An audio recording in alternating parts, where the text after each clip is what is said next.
Welcome back to the deep dive.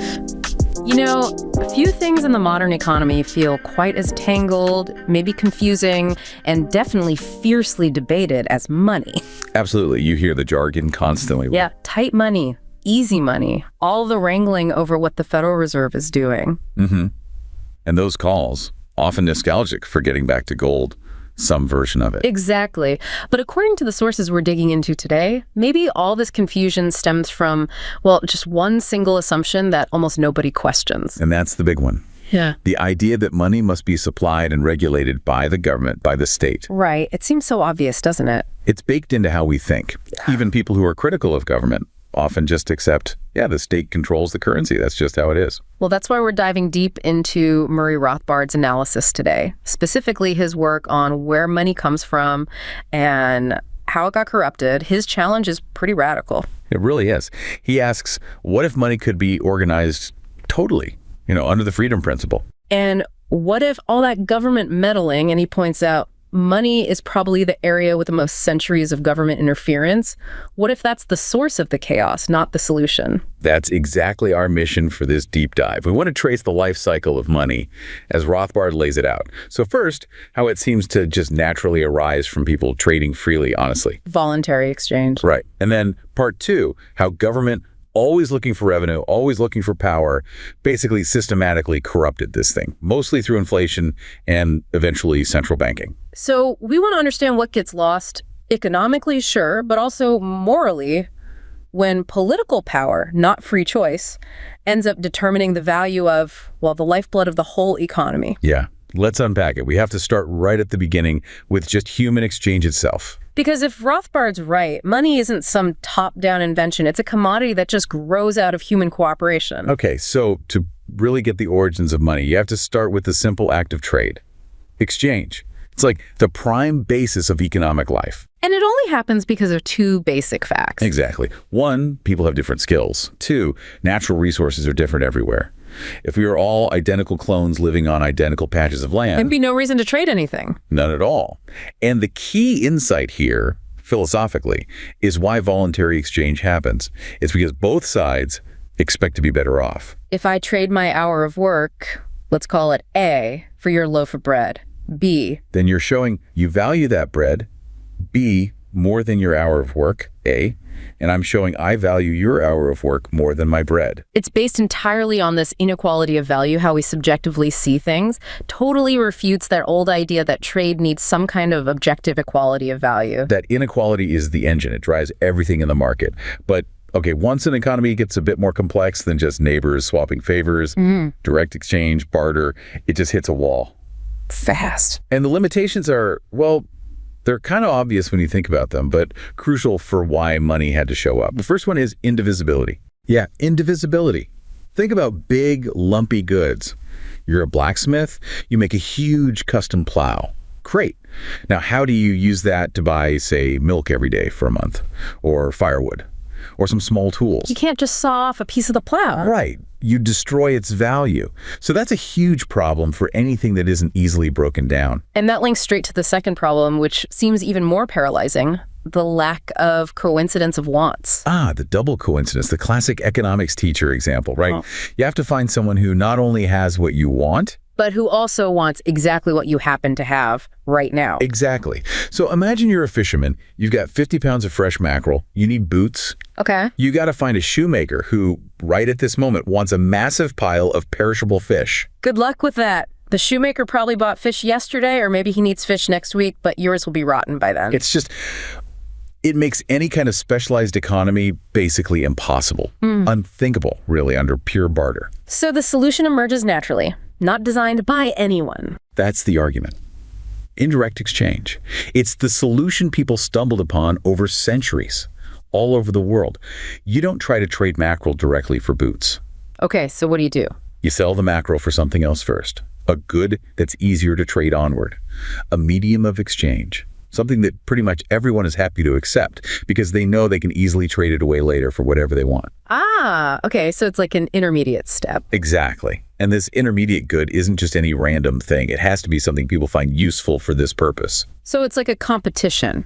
Which goods make the best intermediaries? Precisely. It's a market selection process. The goods that win out, the ones that become the most popular media of exchange, are the ones that are most marketable. And marketable means? It means widely demanded in the first place for their own sake. Also durable, they don't spoil easily. Divisible, you can make change. Portable, easy to carry around, high value for their weight. So you can think of early examples, maybe cattle. Durable, portable, but not very divisible. Yeah. How do you buy a loaf of bread with a cow? Right. Or salt, maybe. Divisible, but maybe not so durable or portable in large amounts. Yeah, or beaver pelts in North America. They all had limitations. But this process naturally weeds things out. And then comes this reinforcing spiral idea. That sounds really interesting. It's fascinating. Once a commodity, let's say silver, starts getting recognized as being really good for exchange, really marketable. People start wanting it not just to make jewelry or whatever its original use was. Exactly. They start demanding it specifically because it's useful as a medium of exchange. Its exchange function becomes a major source of its demand. And that increased demand makes it even more marketable. Yes, which makes more people want to use it as a medium, which increases its marketability further. It spirals upwards until eventually one or maybe two commodities emerge as the winners, the general media of exchange. And that's what we call money. That's money. Arising spontaneously. No government committee needed. Just individual choices finding the most efficient tool. And historically, that explains why gold and silver ended up being the dominant forms of money across so many different cultures and continents. They just won the competition. They had all the right physical properties, durability, divisibility, high value to weight, easy to recognize, homogeneous. Plus, crucially, they already had this widespread demand for non-monetary uses. Ornaments, decoration, status. That's the absolute key insight from Rothbard here. Money must originate as a useful commodity in its own right, something people value for direct use before it takes on the additional role of medium of exchange. If it had no prior use, why would anyone accept it in the first place? So money isn't just some abstract unit of account or a token the government declares valuable. At its root, it's a commodity. A commodity. Demanded mainly, yes, as a medium of exchange, but still a commodity. And like any other commodity, its price. Is its purchasing power, how much stuff it can buy. Right. And that purchasing power is determined by supply and demand, the total stock of the money commodity, and how intensely people want to hold it versus spend it. Same as the price of oil or copper. Which brings us to the unit. If it's a commodity, the unit has to be based on weight. It has to be. And this is something Rothbard argues has been deliberately obscured. Names like dollar, pound, franc, mark. They all started as names for specific weights of gold or silver. Like the pound sterling was literally a pound weight of silver. Originally, yes. The dollar came from the Joachim Stellar, a silver coin from Bohemia. Its name referred to its origin and weight. But over time, governments emphasized the name, the dollar, and de-emphasized the underlying weight, say 1 ounce of silver. So later they could change the weight definition of the dollar without changing the name, making it seem like nothing changed. Precisely. It's a subtle but crucial step in taking control. It detaches the money conceptually from its physical commodity reality. Okay, so if money is a commodity defined by weight, what about coinage? We always assume the government has to mint coins. Another assumption Rothbard challenges head on. He argues coinage is just a business, like producing anything else. A business? How would that work? Well, what is a coin? It's just a piece of metal stamped to certify its weight and purity, its fineness. But this reduces the cost of every transaction. You don't have to weigh and test the metal every time. Okay, so who does the stamping? Private minters could do it. They'd build a reputation for accuracy and honesty. If they tried to cheat make underweight coins, their reputation would suffer, competitors would expose them, and they could be prosecuted for fraud. So competition and the legal system would handle quality control. Just like they do for, computers or breakfast cereal or complex medical equipment. Why would money be the one exception where the market suddenly can't ensure quality? That leads right into Gresham's law. Bad money drives out good. Isn't that the classic argument against letting the market handle money? Proof that it fails. It's probably the most misunderstood law in economics. Rothbard insists Gresham's law only works, only operates, because of government intervention. Okay, explain that. How does government cause it? The actual law, Rothbard says, should be stated like this. Money artificially overvalued by government will drive out of circulation money artificially undervalued by government. It's about price controls. Artificial price controls on money itself. Yes. The government forces people to accept two types of money at an exchange rate that isn't the true market rate. Give me an example. Let's say the government decrees that old, worn-out silver coins that have lost 10% of their silver must be accepted as equal in value to brand new, full-weight silver coins. Perfect example. Yeah. The government has artificially overvalued the worn-out bad money and artificially undervalued the new good money. So what do people do? The rational thing. They hoard the good new coins or maybe melt them down or export them where they'll fetch their true value. And they spend the bad worn-out coins as quickly as possible at the legally enforced artificially high value. So the good money disappears from circulation, not because the market failed, but because the government outlawed its real price. Exactly. The market is just responding logically to the coercive price control. Bad money drives out good only when the government forces an unnatural exchange rate. That flips the common understanding completely. Okay, another counterintuitive point. The supply of money. We're always hearing about stimulating the economy by increasing the money supply, but Rothbard says that doesn't really help. Yeah, this is a big one. Unlike other goods where more tractors or more bread is a definite social benefit, an increase in the supply of money itself, like a big new gold discovery, doesn't actually make society richer overall. Why not? More gold sounds good. Because all it does is dilute the purchasing power of every existing unit of money. Every gold coin, every dollar.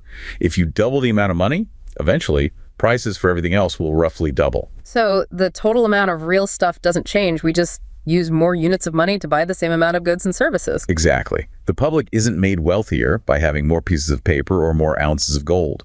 We get wealthier by producing more actual goods and services, better factories, more food, improved technology. So the exact quantity of money in society doesn't really matter. The market will just adjust the purchasing power of whatever quantity exists. Pretty much. A smaller money supply just means each unit buys more. A larger supply means each unit buys less. The market adapts. Now, Rothbard does point out, gold mining isn't necessarily wasted effort. Right, because gold has non-monetary uses. Exactly. Jewelry, industrial applications, dentistry, those meet real demands, and producing gold for those is a benefit. But the increase in the monetary stock just leads to dilution and higher prices. For society as a whole, it's basically a wash. Okay, last point in this section. Hoarding. Always painted as this terrible thing, right? The miser stuffing gold under the mattress, stopping the flow of commerce. It's a complete misrepresentation, according to Rothbard. Hoarding is simply an increased demand to hold money, what economists call demand for cash balances. And why would people do that? Usually because of uncertainty. If you're worried about the future, losing your job, a war starting, maybe just general economic instability, you rationally want to hold more cash, be more liquid. So you spend less. You spend less. And when lots of people spend less, the prices of goods and services tend to fall. Ah. And when prices fall, the purchasing power of the cash you are holding goes up. Exactly. The market is giving you precisely what you wanted, more security, more real value in your cash holdings. It's a beneficial market adjustment, not a sin. And cash balances are actually necessary. Absolutely essential. Money isn't just for spending right now. It has to be held, sometimes for long periods, waiting for future potential exchanges. If nobody ever wanted to hold cash, if everyone spent or lent out every penny instantly, the demand for money would collapse. It would fall towards zero, and the whole monetary system would break down. Prices would go to infinity. The system relies on people wanting to hold cash balances. Hoarding or increased demand for cash is just a signal about people's preferences and expectations. Okay, so we've seen Rothbard's picture of how money arises naturally, an honest commodity defined by weight chosen by the market. Now, the flip side, how government gets involved and, in his view, messes everything up. And the core motivation, as Rothbard sees it, for almost all government action is simple: revenue. Getting resources. Getting resources without having to rely on purely voluntary contributions, which governments generally can't do. Taxation is the obvious way, but it's unpopular. People see it, they feel it, they often resist it. But the development of money opened up another path. A much more subtle path, yes. Counterfeiting. Or the more sanitized modern term, inflation. So for Rothbard, inflation isn't just rising prices, it's the act of creating new money, basically out of thin air by the state or its privileged entities. That's the definition. Yeah. The rising prices are the consequence of the inflation, the consequence of the money supply increasing faster than the demand to hold it. And the government does this because it's an easy way to get spending money. It's incredibly convenient. It allows the state to acquire resources to pay soldiers, build roads, fund programs, fight wars without imposing a direct, visible tax. Rothbard calls it a painless and all the more dangerous form of taxation. Painless because it's hidden, dangerous because it redistributes wealth unfairly. Profoundly redistributive. Yeah. And this is why he considers it basically a form of theft. When new money is created, it doesn't just magically appear in everyone's pocket equally. Right. Someone gets it first. Someone gets it first. Sure. Typically, the government itself, or the banks it works with, or maybe government contractors. These first receivers get to spend the new money before prices have fully adjusted upwards. So they buy goods and services at the older, lower prices. They benefit. They benefit hugely. But as that new money works its way through the economy step by step, it bids up prices. And the people who get the money last. The late receivers. They're the ones who lose. Their incomes haven't caught up yet, but they're facing higher prices for everything they buy. Think about people on fixed incomes, pensioners, maybe teachers on long-term contracts, anyone holding cash savings, creditors who get paid back in money that's worth less. So it's a hidden tax, primarily on the politically unconnected, the savers, the fixed income groups, transferring wealth to the government and its early recipients. That's the essence of it, a quiet, insidious transfer. Beyond that injustice, what are the big economic problems inflation causes? The number one problem is the distortion of economic calculation, business calculation. How does that work? Because the new money enters its specific point and ripples out unevenly, prices don't all rise at the same rate or at the same time. Some prices shoot up quickly, others lag behind. This completely scrambles the signals that businesses rely on. It makes it hard to tell what's really profitable and what isn't. Extremely hard. How do you calculate your true costs? How do you know if consumer demand for your product is real or just an artificial blip caused by the new money? And I remember you mentioning it's particularly bad for businesses with long-term assets. Yes, that's a huge issue. Standard accounting, especially during inflation, often relies on the historical cost of things like machines or buildings or inventory. Well, you paid for them years ago. Right. But to replace those assets when they wear out, you have to pay the current, much higher inflated price. So your accounting profits look good on paper based on the old costs. But they're illusory profits. You might even be paying taxes on them. You often are. Firms can end up consuming their capital, basically eating into their own substance while thinking they're doing great, because the inflation hides the true cost of maintaining their operations. They only find out when it's time to replace that big machine, and they don't have enough real funds set aside. Wow. It sounds like it also encourages maybe recklessness. Yep. Or lower standards. It definitely does. Inflation tends to create what feels like a seller's market. Demand seems strong. Pretty much everyone seems to be making money. This suspends the market's crucial function of weeding out inefficient firms. Bad investments might look profitable for a while. Takes the pressure off. Exactly. It also fundamentally warps incentives regarding thrift and debt. Why save money if its value is constantly eroding? Better to borrow money and pay it back later with cheaper inflated currency. Precisely. It encourages debt and discourages saving. And some argue it even lowers the quality of goods and services, because in a hot inflationary environment, businesses can often sell lower quality stuff more easily. Less need to focus on long-term reputation when everyone's just trying to spend money quickly. Okay, so what happens if this goes on for too long? If inflation becomes expected, perpetual? That's when you risk the whole system breaking down. Eventually, the public catches on. They realize the currency is going to keep losing value relentlessly. So holding money becomes like holding a melting ice cube. Perfect analogy. People stop seeing money as a reliable store of value, and their rational response is to get rid of it as fast as possible. Buy anything durable, real estate, tools, canned goods, art, whatever. Just don't hold the paper money. So the demand to hold money collapses. It plummets. People spend money faster and faster. Yeah. Economists call this rising velocity. This falling demand for money pushes prices up even faster, independent of the supply increase. And this leads to the crack-up boom. The crack-up boom, or hyperinflation. It's a flight into real values and away from the currency. The monetary system essentially disintegrates.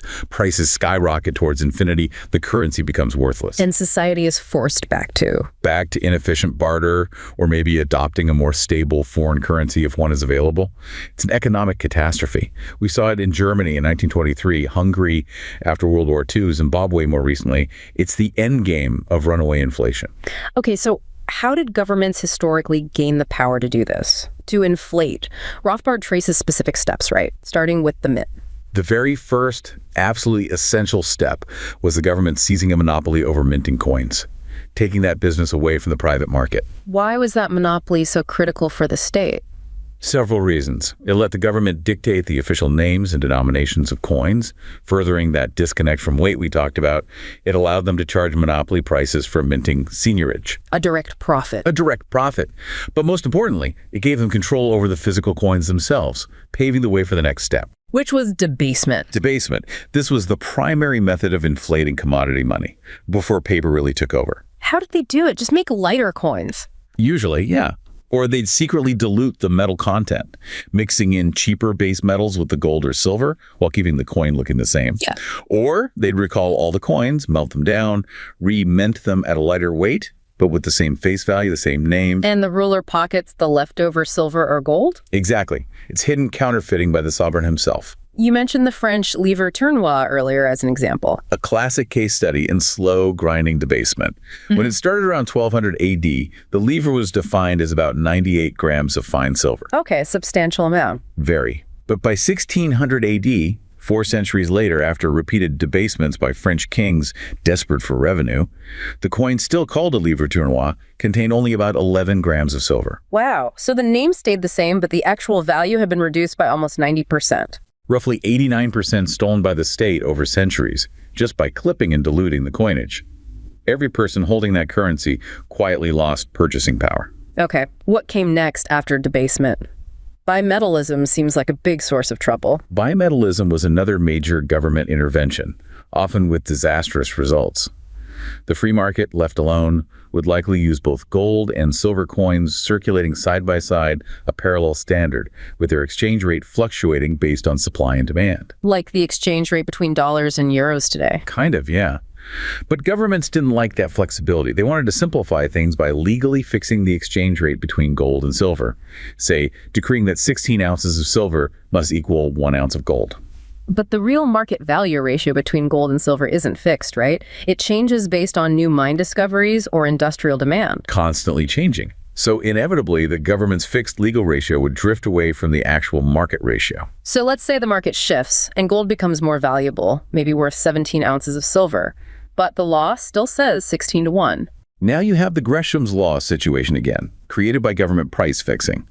The law overvalues silver, making it artificially cheap to pay debts with, and undervalues gold. So people pay their debts in silver and hoard the undervalued gold. Or export the gold. So gold disappears from circulation, and the country effectively shifts to a silver-only standard. If the market ratio swings the other way, the opposite happens, and silver disappears. Causing constant monetary chaos, switching back and forth, and the government intervention itself was the cause. Exactly. But the chaos was often blamed on the metals, or the market, not the government's price fixing. And to prop up these unstable systems, forcing people to accept debased coins at face value, or enforcing fixed bimetallic ratios, governments needed one more tool. Legal tender laws. These are crucial. They are coercive laws compelling citizens and courts to accept the government-favored, often overvalued, money as final payment for any debt. So you can't refuse the bad money or demand the good money at its real market value. Nope. Legal tender laws essentially outlaw the market price for money. They were often used historically to help debtors at the expense of creditors by letting them repay in cheaper money.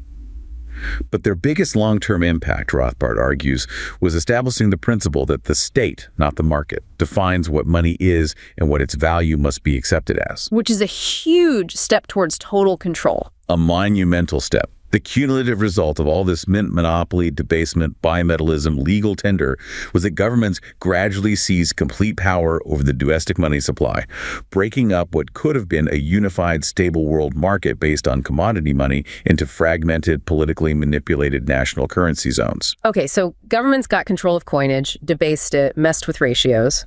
But the real quantum leap in control, the ability to inflate almost without limit, came with paper money substitutes, right? Banknotes, deposits. Absolutely. Once you move from pure commodity money to paper claims on that commodity, you open the door for the issuer, the bank, to create more claims than they have actual commodity to back them up. This is fractional reserve banking. And Rothbard's view on fractional reserve banking is, well, it's pretty stark. He calls it fundamentally fraudulent. Uncompromisingly so. He sees it as banks issuing pseudo-receipts, promises to pay gold or silver on demand for gold or silver that simply isn't there in their vaults. They then lend these pseudo-receipts out as if they were real money. Which increases the money supply artificially. Inflation. Instant inflation, created by the stroke of a banker's pen. Now, the standard defense is, well, banks need to lend. That creates credit, fuels growth. It's just normal business risk. Oh. How does Rothbard respond to the business risk argument? He draws a sharp moral and economic line. A normal business invests its own capital, or capital voluntarily entrusted to it for risk-taking. They risk their assets. A fractional reserve bank, however, issues demand liabilities, promises to pay immediately on demand that exceed its actual cash assets available for payment. So it's always technically bankrupt if everyone came for their money at once. It couldn't pay. It relies on not everyone asking for their money simultaneously. Yeah. Rothbard argues this isn't just risk, it's misrepresentation. The bank warehouse receipt, the note or deposit, implicitly promises the gold is there, ready for redemption when it isn't. He sees it as creating money out of thin air based on assets that belong to depositors who believe they have instant access. Even before modern central banks, governments often stepped in to protect this fractional reserve system when it inevitably got into trouble. Oh, yes. When banks overextended themselves and faced runs, depositors panicking and demanding their gold governments frequently intervened with the ultimate bailout, suspension of specie payments. Which basically means? It means the government legally allowed the banks to refuse to redeem their notes and deposits in gold or silver while still legally forcing the bank's borrowers to repay their loans to the banks. Wow. So the banks didn't have to honor their promises, but everyone else had to honor theirs to the banks? Exactly. Rothbard calls it a license for theft, pure and simple. It happened repeatedly in U.S. history, especially around wartime finance like the War of 1812, bailing out inflated banks. That certainly removes the risk for banks to inflate, knowing the government might let them default on their promises.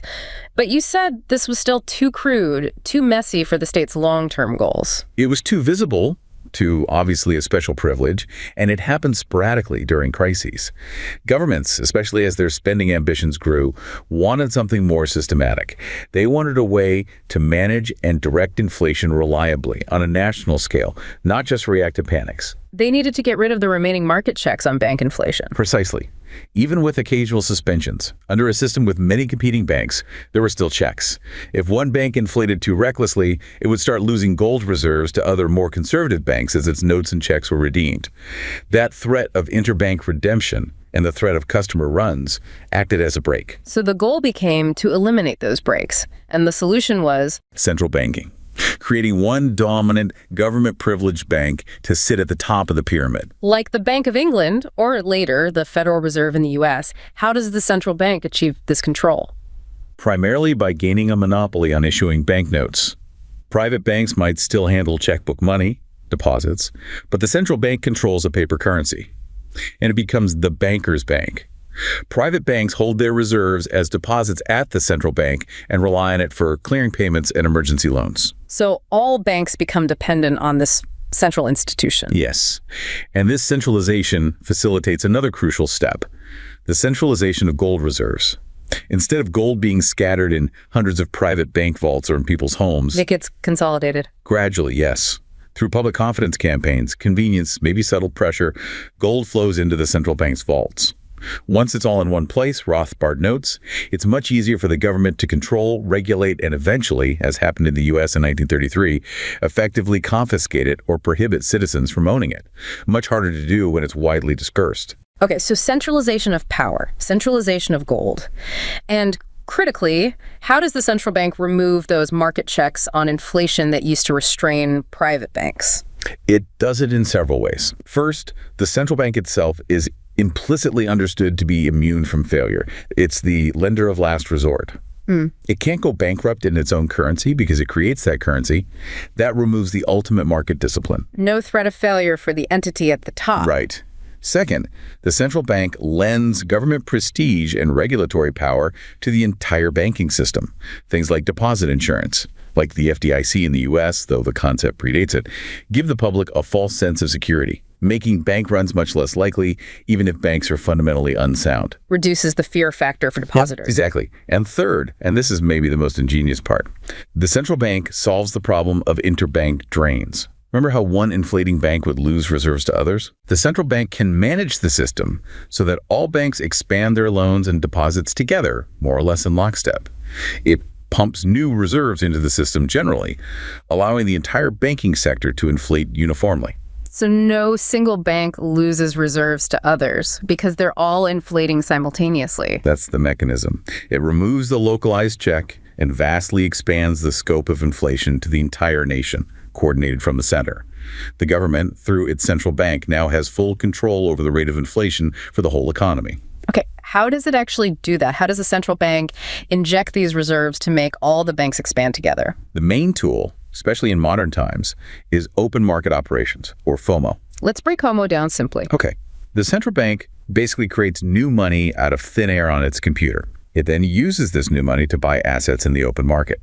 Usually it buys government securities, treasury bonds, and bills from commercial banks, or sometimes the public. So the Fed buys a T-bond from, say, Bank of America. What happens? The Fed pays Bank of America by crediting its reserve account at the Fed. Bank of America suddenly has more reserves, brand new, high-powered central bank money. And because banks only need to hold a fraction of their deposits as reserves? Exactly. Let's say the reserve requirement is 10%. That new $1 million in reserves allows Bank of America to create potentially $10 million in new loans and deposits. It loans out the excess reserves, the borrower deposits it in another bank, that bank keeps 10% and lends out the rest. A chain reaction.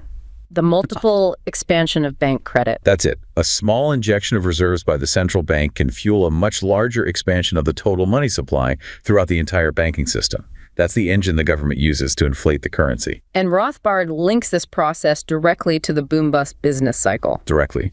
He argues this artificial credit expansion created by the central bank and the fractional reserve system is the sole cause of the recurring systemic business cycle. How does the newly created money cause the cycle? That new money typically enters the economy as business loans, often at artificially low interest rates pushed down by the Fed's actions. These low rates send a false signal to businesses. A signal that people have saved more and are ready to fund long-term projects. Exactly. It looks like real savings have increased, making longer, more complex production processes seem profitable. So businesses borrow the new money and start investing heavily in capital goods, new factories, long-term research, what Rothbard called malinvestments, projects that would be justified if the savings were real but aren't sustainable based on actual consumer preferences and available resources. But the savings aren't real, it's just new money printed by the banks. Correct. Eventually that new money filters down to workers and consumers who haven't actually changed their underlying desire to consume versus save. They spend the money roughly according to their old preferences. So the businesses that started those long-term projects suddenly They find the resources they need labor, raw materials are more expensive than they anticipated because consumer demand is still strong, or they find there isn't enough final consumer demand for their specific product because people didn't actually sacrifice consumption to save. The malinvestments are revealed as unsustainable, wasteful. And that leads to the bust. The bust, the recession, the depression. That's the necessary, painful liquidation phase where these unsustainable projects have to be abandoned, capital reallocated, workers shift jobs. The recession is the market correcting the distortions caused by the initial inflationary boom. So the inflation doesn't just redistribute wealth, it physically misallocates resources, building the wrong things in the wrong places. It causes systemic discoordination and waste throughout the structure of production. And then, according to Rothbard, comes the final act in the government's takeover of money, severing the final link to gold. Even under systems like the gold standard or Bretton Woods, where gold redemption was limited, it still acted as some constraint. If a country inflated too much relative to others, it would start losing gold reserves as foreign central banks redeemed its currency. The old price-specie flow mechanism, even in a weakened form. Right. But when faced with a serious gold drain caused by their own excessive inflation, governments invariably chose not to stop inflating, but instead to simply default on their promise to go off the gold standard entirely, repudiate their obligation to redeem their currency. Nixon closing the gold window in 1971 being the ultimate example for the U.S. dollar. The final nail in the coffin for the dollar's link. And once that happened, once the currency was purely fiat backed by nothing but government decree, the government realized one more thing. They couldn't let their own citizens hold gold. Exactly. Privately held gold remained a threat. It was a constant reproach and menace, as Rothbard put it. It served as an alternative money, a benchmark against which the depreciating paper currency could be measured. People might start using gold again if inflation got bad enough. Undermining the government's monopoly. Precisely. So governments around the world, most notably the U.S. in 1933, made it illegal for their own citizens to own monetary gold. This completed the state's journey to absolute power over money, a pure fiat standard managed by a central bank, with no external anchor and no internal competitor allowed. And we really need to stress Rothbard's core argument here, which isn't just economic, it's deeply moral and political. Right. He sees government meddling with money not just as inefficient, but as fundamentally unjust, a step toward socialism even. Yes. He argues that controlling money gives the state one of the most vital command posts over the entire economy. If you control money, you can influence almost everything else. He saw the history of government intervention in money as witnessing untold tyranny and economic chaos disguised as order and stability. So for him, defending sound money, meaning a market-chosen commodity like gold, wasn't just about stable prices. It was about defending honest trade, property rights, limited government, individual liberty itself. They were inseparable in his view. The story of government taking over money is the story of enabling larger government, hidden taxation, and the erosion of freedom. And this culminated, he argues, in basically a century of monetary breakdown, especially after the relative stability of the classical gold standard ended around World War I. Yeah, he actually charts the decline through 9 distinct phases of increasing government intervention and subsequent failure since 1914. Each attempt by governments to manage money without returning to a genuine market commodity just created new problems and led to a bigger crisis down the road. Let's just quickly hit the major phases he outlines. Phase I was the classical gold standard, roughly 1815 to 1914. What was key there? Even though it wasn't perfect, early central banks like the Bank of England were already interfering. It had relatively fixed exchange rates based on the actual gold weight defined by each currency, like the pound or dollar. And it had that automatic check you mentioned earlier. The price-specie flow mechanism, yeah. If Britain inflated, its prices rose, it bought more from abroad, gold flowed out, forcing the Bank of England to contract credit to stop the drain. It wasn't perfectly smooth, but it provided a powerful automatic brake on excessive national inflation for about a century. But World War I blew that up. Governments suspended gold payments to inflate and pay for the war.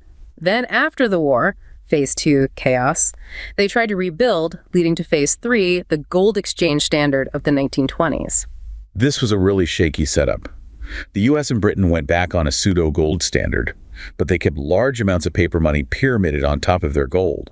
And crucially, they encouraged other smaller countries to hold U.S. dollars and British pounds as their reserves instead of holding actual gold. So dollars and pounds became reserve currencies, multiplying the base for global inflation. Massively multiplying it. Britain could inflate, other countries held pounds, the U.S. could inflate, others held dollars. It allowed a huge, coordinated international credit boom in the 1920s, which Rothbard argues led directly to the unsustainable bubble and the subsequent global crash starting in 1929, which shattered that system by 1931 when Britain went off gold again. Okay, fast forward through the monetary chaos of the 30s and World War II. The next big attempt was Phase V, Bretton Woods, set up in 1945, another gold exchange standard. Yes, but even more centralized. This time, the U.S. dollar was officially enthroned as the world reserve currency. The U.S. government promised to redeem dollars for gold, but only for foreign governments and central banks at a fixed rate of $35 an ounce. And all other countries pegged their currencies to the dollar. Right. So the dollar was the anchor, supposedly linked to gold, and everyone else linked to the dollar. This gave the U.S. what French Finance Minister Valéry Giscard d'Estaing later called the exorbitant privilege. The privilege being? The U.S. could run deficits and pay for them simply by printing dollars, which other countries had to accept to maintain their fixed exchange rates. The U.S. could export its inflation. Until they overdid it. Massively overdid it. Financing the Vietnam War and Great Society programs, largely through inflation, led to a flood of dollars overseas. Foreign central banks started accumulating huge amounts of dollars. They didn't really want the dollar overhang. And they started asking for the gold the U.S. had promised. Exactly. As confidence eroded and it became clear the U.S. didn't have enough gold to back all the dollars held abroad, there was a run on U.S. gold reserves, forcing President Nixon in August 1971 to slam the gold window shut, unilaterally ending the dollar's convertibility. Yeah. Bretton Woods collapsed. Which brings us, after a couple of years of failed attempts to repeg currencies, to the current era. Phase IX, fluctuating fiat currencies, basically from 1973 onwards. The present system. Pure fiat money everywhere. No anchor, no commodity backing. National currencies just float against each other. Their values determined by supply and demand, which is heavily influenced by how much each nation's central bank chooses to inflate. And Rothbard's take on this era. He saw it as the culmination of the state's takeover. With no external discipline whatsoever, central banks now have essentially unlimited power to create money, guided only by domestic political pressures and economic fashions. He wrote that this system had unleashed the most intense and most sustained bout of peacetime inflation the world had ever seen. Every government attempt to fix money without restoring a market-based commodity anchor, he argued, just led to more instability, more controls, and ultimately a more severe reckoning down the line.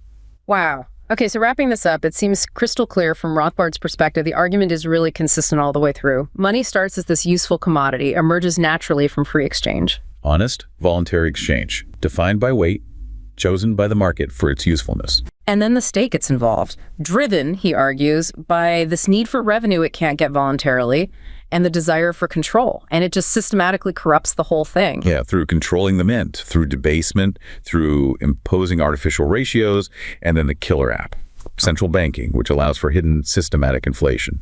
Transforming money from this market-chosen asset into, well, a tool of political control, a mechanism for hidden taxes. Exactly. Which is why, for Rothbard, this isn't just some dry economic debate.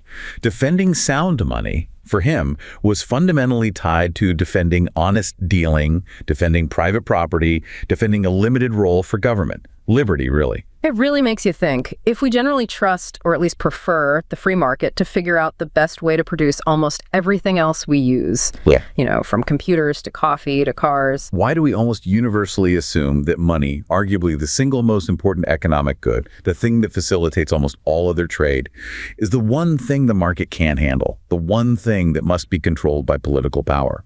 Yeah. Why assume that letting politics, rather than free individual choices, determine the value and supply of the economy's lifeblood will lead to a better outcome?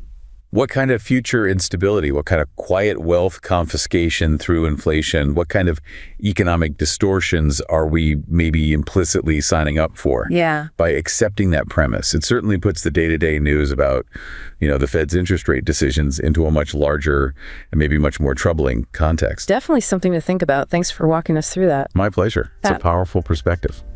Well, that's about all the time we have. You've been listening to the deep dive from Wake Up and Smell the Freedom, where ideas percolate. Thanks for joining us as we continue to explore the ideas that shaped liberty and continue to shape us today. Remember, the pursuit of liberty begins with understanding, and understanding begins with asking the right questions. Until next time. Bye-bye.